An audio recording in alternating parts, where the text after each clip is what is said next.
everyone, this is the Bearded Xeno. It's going to be my review of the NECA Alien vs. Predator Warrior Alien. As you see, it's already the package. It's right here off camera on the right. But let's go into the package real quick. This is a new package design. Well, I mean, it's the same clamshell, but, you know, with new inserts. And this is very reminiscent of the original McFarlane figures, which I had the Battle Alien, which unfortunately broke on me. It shattered to pieces. I still have the Grid Alien. You will see a comparison between the McFarlane Grid Alien and the NECA Grid Alien in that Grid Alien review. And I'm just going to tell you, ooh, there's a big difference. But like I said, it is very reminiscent of that, and I like that, especially because there's one up those figures. Just spoiler alert. As you see, it's got the promotional art in there that's from the film. Same art that was on the back of the McFarlane ones, which I like. I really like. You got the promotional Xeno right there, and they call this a Warrior Alien and not the Battle Alien, which I always thought the Battle Alien was stupid. But there is a read up on the back if you want to read that real quick, my like. And now, we're getting to the figure. And I'm going to make a big statement here. I made such a big statement, or a similar big statement with my Dog Alien review. And a lot of people gave me shit until they actually got the figure. But this is the best Xenomorph figure that NECA has ever produced. This beats the Dog Alien, people. This beats the Queen. Well, the dog already beat the Queen. But this is an amazing figure. Look at it. I got in the pose like, he's like, oh no, I am the best Xeno figure. I am so shocked. This figure is so awesome. The articulation on it, the details. Oh, they translated what was a really haphazardly done from the bottom half suit and, you know, 2004 CGI into an amazing figure. I love this. And it doesn't look like a guy in the suit, and it doesn't look too thin like the CGI did. This looks like a real Xenomorph, and this is cool. I really love the design for this thing. But yeah, let's go ahead and show you the long-ass tail. Look at that. I actually have a tape measure. Here we go. Let's see how long this tail is. It's over a foot long. If you were to straight it, yeah, it is over a foot long. That is...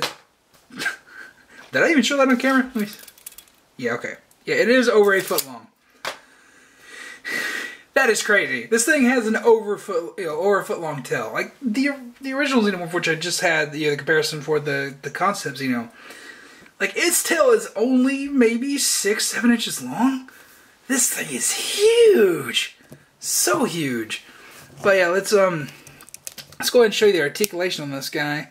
There is a hinge here. I'll actually, oh yeah, that might help if I actually show it. Look at me. But yeah, there is a hinge and a rotation here in the shoulders. It doesn't go out too far, but it works. Definitely works. You can get it from really good crawling poses. I actually have two of these guys, so yeah.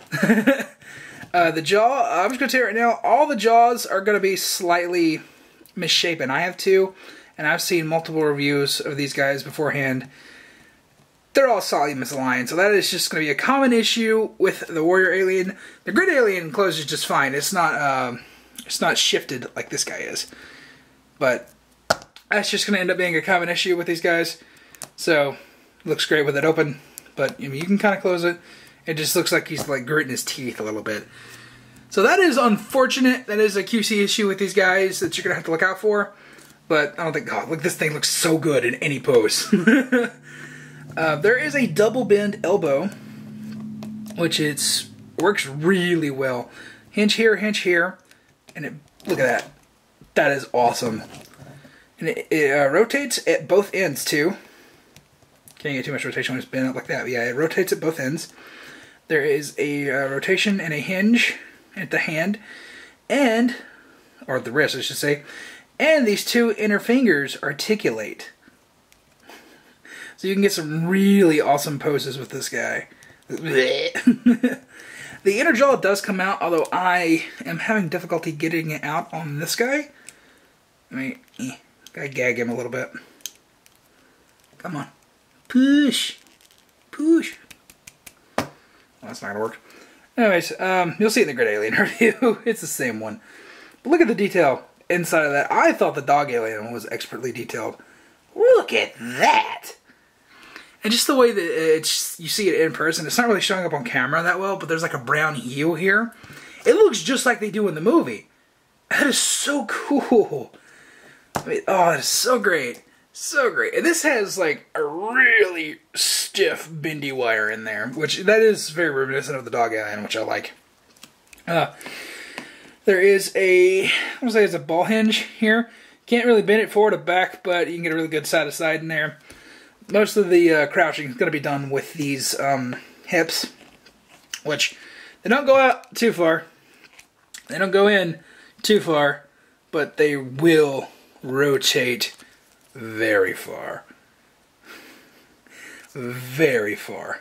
I mean, I think they'll do a 360. Let's Yep, they will do a 360. So there you go. They are awesome hips. Even though they are weirdly shapen, they will do a 360. So that is so cool. You have a very awesomely hidden knee joint here. This reminds me of something of like a SH Figure Arts or a Monster Arts or something like that. A Japanese import figure. And that's what this figure really does remind me of a Japanese import figure, just the way that's made. And this is only $20. What? Look at that. The thing, it stands so well on its own, too. Look at that. Perfectly balanced. You can have been running poses. Stand him up just like that. Doesn't even need a stand. That is awesome. But look at this. Look at this bend right here. I mean, this will go further than that. There we go. There we go. Look at that knee. That is an awesome knee. You can bend the toes in, the innermost toes, just like the hand. It's just the typical Xeno swivel done here on the feet. Yeah, look at the way that knee joint is hidden. And the AVP Preds are like that as well, which we'll get to those in a couple of reviews. But just the articulation of this guy is so well done. You can get so many good poses with this.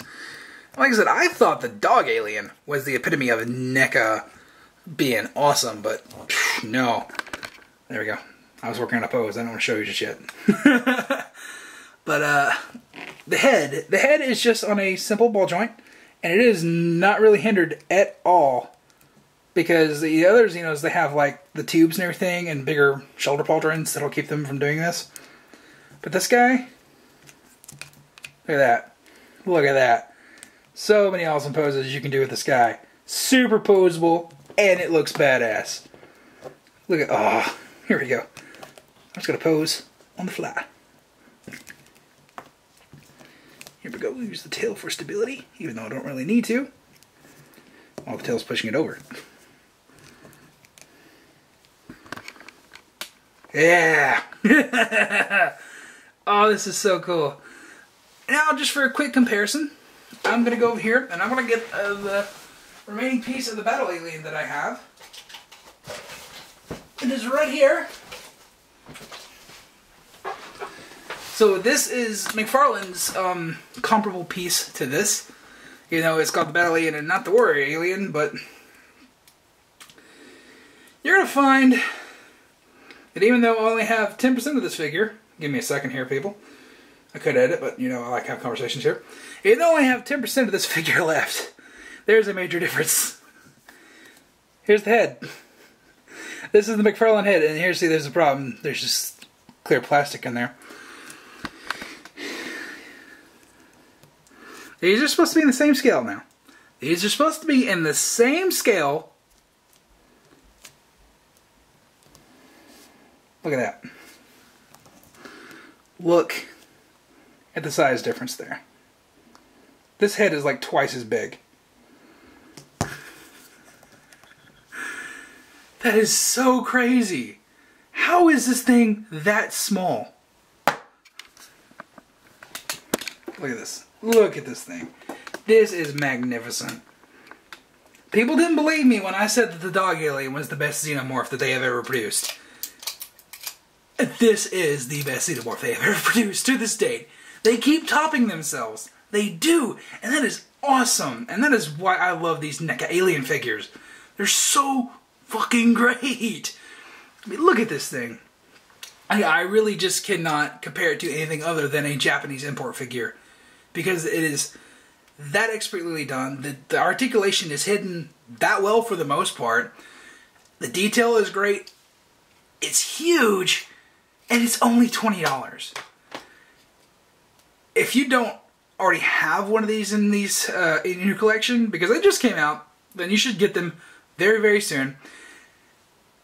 And you should definitely RV build these guys, because they are so well done. So well done. I only have one dog alien because I only really was compelled to buy one dog alien. I'm going to buy some more when the new Alien 3 wave comes out, but this to me is my new favorite army builder over the blue Xenomorph Warrior from Aliens. I love this figure. Not only is it my new favorite Xenomorph figure that they've ever produced, like I said, this beats the Queen. This beats the Queen.